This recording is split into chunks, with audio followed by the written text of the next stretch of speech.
Hello students, आज today's topic is drama. जैसे आपकी पोएम्स होती हैं, स्टोरीज होती हैं, वैसे ही आपका ड्रामा भी होता है। और इस ड्रामा का नाम है David Copperfield my earliest memories. David Copperfield एक लड़के का नाम है। माय अर्लीस्ट मेमोरी, यहाँ पे उसने अपने बचपन की यादों के बारे में कहा है। Before we start the drama, let's read about the writer Charles Dickens. His full name was Charles John Huffam Dickens, a British novelist, was born on 7 February 1812. Charles John Huffam Dickens एक British novelist थे जिनका जन्म 7 फरवरी 1812 में हुआ था। Many of his works are considered classic. उनके बहुत सारे काम क्लासिक माने जाते थे। His most popular works include Oliver Twist, Great Expectations, A Christmas Carol and A tell of to Cities. उनकी जो फेमस बुक्स उन्होंने लिखी हैं वो हैं Oliver Twist, Great Expectation, A Christmas Carol and A tell of to cities. ठीक है। David Copperfield was his eighth novel and much of the story is a part of Dickens' life. David Copperfield जो आपका drama है ये उनका 8th novel था जो उन्होंने लिखा था। उन्होंने जितनी भी कहानियाँ लिखी हैं वो अपने लाइफ के बारे में ही लिखी हैं। सो बिफोर वी स्टार्ट, मैं आपको बताना चाहती हूँ कि डेविड कॉपरफील्ड जो हम ड्रामा पढ़ेंगे इसमें उन्होंने अपने अर्ली चाइल्डहुड की मेमोरीज़ बताई हैं, उनके बचपन की यादें बताई हैं, जब से वो पैदा हुए थे उसकी बात की। ठीक है। So let's get started. इसमें कुछ करेक्टर्स हैं: narrator, mother, Mrs Betsey, Peggotty, doctor Chillip, David Copperfield. ये वो करेक्टर हैं जो आपको इस ड्रामा में देखने को मिलेंगे। Scene 1, a young women is sitting on a rocking chair. एक जवान औरत रॉकिंग चेयर पर बैठी होती है। Narrator, allow me to introduce myself. Narrator कहते हैं मुझे आज्ञा दो कि मैं अपनी इंट्रोडक्शन दूँ आपको। I am David Copperfield and I will tell you about my earliest memories. Narrator कहते हैं कि मेरा नाम डेविड कॉपरफील्ड है और मैं आपको अपनी बचपन की यादों के बारे में बताने वाला हूँ। I was born on a Friday at midnight. David कहते हैं कि मेरा जन्म आधी रात को फ्राइडे को हुआ था। My mother lived alone and she was very vexed. मेरी मम्मा अकेली रहती थी और वो बहुत वेक्स थी, यानी वरीड। वेक्स्ड का क्या मतलब होता है? वरीड, घबराया हुआ। Mother, what will I do alone. David की मम्मा कहती हैं कि मैं अकेली क्या करूँगी। How will I take care of this child. मैं इस बच्चे की देखभाल कैसे करूँगी। किस बच्चे के बारे में बोल रही हैं वो? डेविड के बारे में। Suddenly she sees someone pressing her nose against the window. She screams and फेंट्स। इतने में वो देखती हैं कि उनकी खिड़की के बाहर किसी ने अपना नाक जो है वो शीशे से लगाया है और उसका नाक शीशे से दब गया है। आपने भी बहुत बार ऐसे ट्राई किया होगा। और जैसे ही वो उधर देखती हैं और वो घबरा जाती हैं। कौन घबराता है? डेविड की mother. Then scene 2, the woman is lying on a sofa. Mrs Betsey is standing close to her and fanning her. Mother slowly opens her eyes. वो सोफे पे लेटी होती हैं। मिसिस बेट्से उन्हें पंखा झुला रही होती हैं। उसके बाद मदर धीरे धीरे अपनी आइज़ खोलती हैं। Narrator, when my mother finally opened her eyes she saw my father's aunt. Narrator यानी डेविड कहता है जब मेरी मम्मा ने आंखें खोली तो उन्होंने मेरी पापा की आंटी को देखा, मिसिस बेट्से। मिसिस बेट्से जो हैं वो डेविड के पापा की आंटी थी और डेविड के फादर की डेथ हो गई थी 6 मंथ्स पहले, जब उसका जन्म हुआ था। उसके जन्म से 6 महीने पहले। Standing next to her, Mrs Betsey David की माँ के पास खड़ी होती हैं। My poor father had died 6 months before I was born. के पापा की डेथ हो गई होती है 6 महीने पहले जब डेविड का जन्म होता है। Mrs Betsey, my dear, this will not do at all when this girl is born. Mrs Betsey कहती हैं, प्रिय, ये बिल्कुल नहीं होगा जब ये लड़की पैदा होती है। Mother, perhaps it is a boy. Mother कौन है यहाँ? डेविड की मदर कहती है कि लेकिन ये तो लड़का है। Mrs Betsey, it has to be a girl and I will call her Betsey Trotwood Copperfield. Mrs Betsey कहती हैं ये लड़की होनी चाहिए थी और मैं इसका नाम डालती Betsey Trotwood Copperfield. Mother, about to faint, I feel so ill I shall die. David की मदर बहुत घबराई हुई होती हैं, बोलती हैं मुझे बहुत बीमार सा फील हो रहा है, मुझे लग रहा है मैं मर जाऊंगी। Mrs Betsey, no no no, have some tea. Mrs Betsey बोलते हैं नहीं नहीं नहीं, चाय लाती हूँ तुम्हारे लिए। Mrs Betsey runs to the door, वो दरवाजे की तरफ भागती हैं। Mrs Betsey, Peggotty come here, bring some tea, your mistress is not feeling well. Peggotty कौन है?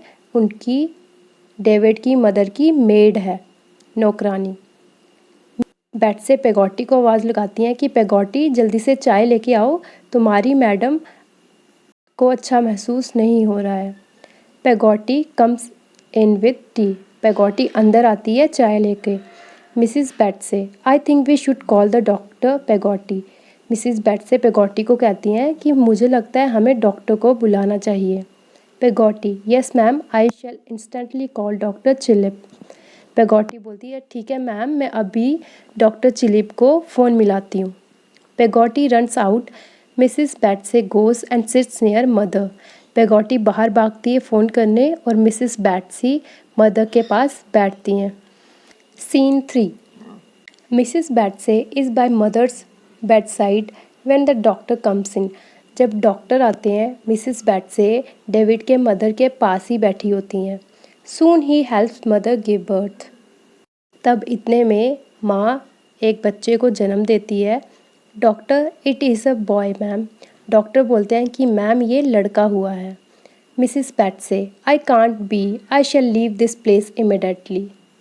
मिसिस बेट्से कहती हैं ये नहीं होना चाहिए, मैं इस जगह को जल्दी ही छोड़ दूँगी। शी वॉक्स आउट इन अ हफ। हफ का मतलब होता है किसी को गुस्से में कुछ कहना। मिसिस बेट्से वहाँ से चले जाती हैं मदर को बातें सुनाकर, क्योंकि उनको लड़की चाहिए होती है लेकिन वो तो लड़का होता है। Narrator, and that was the last we saw of her. और नरेटर कहता है कि ये लास्ट समय था जब मिसिस बेट्से को हमने देखा था। सीन 4, नरेटर यानी David. The year passed happily till I turn 8। समय बीतता गया और डेविड जो है वो 8 साल का हो गया था। I would laugh and play with my mother and Peggotty. मैं हंसता खेलता था अपनी माँ के साथ और पेगोटी के साथ। पेगोटी कौन थी? उनकी servant. One day Peggotty came to me with some news. एक दिन पेगोटी मेरे पास आती है कुछ खबर लेकर। Peggotty, master Davy, how would you like to go away with me for some time. Peggotty बोलती है डेवी, डेविड का शॉर्ट नेम क्या था, निक नेम? डेवी। बोलती हैं डेवी, क्या तुम मेरे साथ कहीं दूर जाना चाहोगे कुछ समय के लिए? We could go to my brother's house in Yarmouth. बोलती है हम मेरे भाई के घर जाएंगे जो कि यारमाउथ में रहते हैं। David, that would be nice.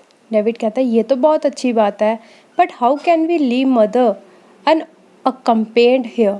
बोलता है लेकिन हम यहाँ मम्मा को कैसे अकेला छोड़ सकते हैं। अकम्पेन्ड होता है वो पर्सन जिसके बिना आप कहीं नहीं जा सकते। Look at this picture. जिसने पिंक ड्रेस पहनी है, रेड हेयर्स हैं, वो डेविड की मदर है। ब्लू जो बॉय दिख रहा है छोटा आपको, ये डेविड है। एंड जो हैंड में बॉक्स पकड़े हुए है वो पेगोटी है, इनकी servant. Peggotty, your mother will not be here, she is going for a visit elsewhere. Peggotty कहती है तुम्हारी मम्मा अकेली घर पे नहीं रहेंगी, वो कहीं और घूमने चली जाएंगी। Narrator, be prepare to leave. Narrator कहता है हम जाने के लिए तैयार हो गए। When I left, my mother had a strange look on her face. जब हम जा रहे थे मेरी माँ के चेहरे एक अजीब सी घबराहट थी। I wonder what was happening. मैं सोच रहा था ये ऐसा क्यों हो रहा है। A few days passed happily and then I got such shocking news that change my life for ever.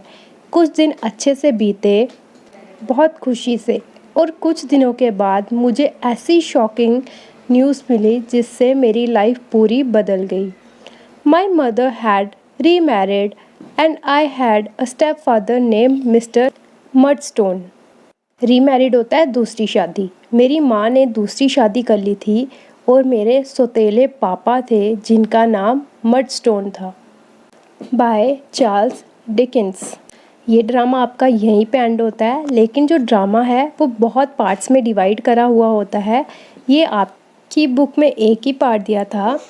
जब तक उसकी मम्मा दूसरी शादी कर लेती हैं, यहीं तक आपका ड्रामा ख़त्म हो गया था। लेकिन मैं आपको बता दूं, इसके बाद क्या होता है, जो डेविड का स्टेप फादर होता है वो बहुत बुरा होता है। वो उसकी मम्मा के साथ भी बहुत बुरा व्यवहार करता है और डेविड के साथ भी बहुत बुरा व्यवहार करता है। वो उसको मारता है और उसके बाद डेविड के स्टेप फादर की बहन, वो भी बहुत बुरी होती है, वो भी वहीं पे रहने आ जाती है और ये सबको टॉर्चर करते हैं मिलकर। उसके बाद डेविड को बोर्डिंग स्कूल भेज दिया जाता है क्योंकि मिस्टर मर्डस्टोन जो डेविड के फादर होते हैं उसे पसंद नहीं करते हैं। So this drama continues. I hope you understand well. Look at your books. एक बार मैं आपको वर्ड मीनिंग एक्सप्लेन कर दूँ। वेक्स्ड, वेक्स्ड होता है वरीड, चिंतित। हफ, टू से समथिंग और make a noise in a way that shows you are offended और अनॉयड। कुछ कहना या चिल्लाना ऐसी आवाज़ में जिससे पता चले कि आप गुस्से में हो। Unaccompanied, without a person going together with somebody something. Unaccompanied होता है वो इंसान जिसके बिना आप कहीं नहीं जाते हो। रीमैरिड, रीमैरिड होता है मैरिड अगेन, दोबारा शादी करना। So students, in the next video, I am going to explain the question answers of this drama. For more videos related to your topic, please check my playlist Class 4th English. And don't forget to like, subscribe and share my channel. Thank you.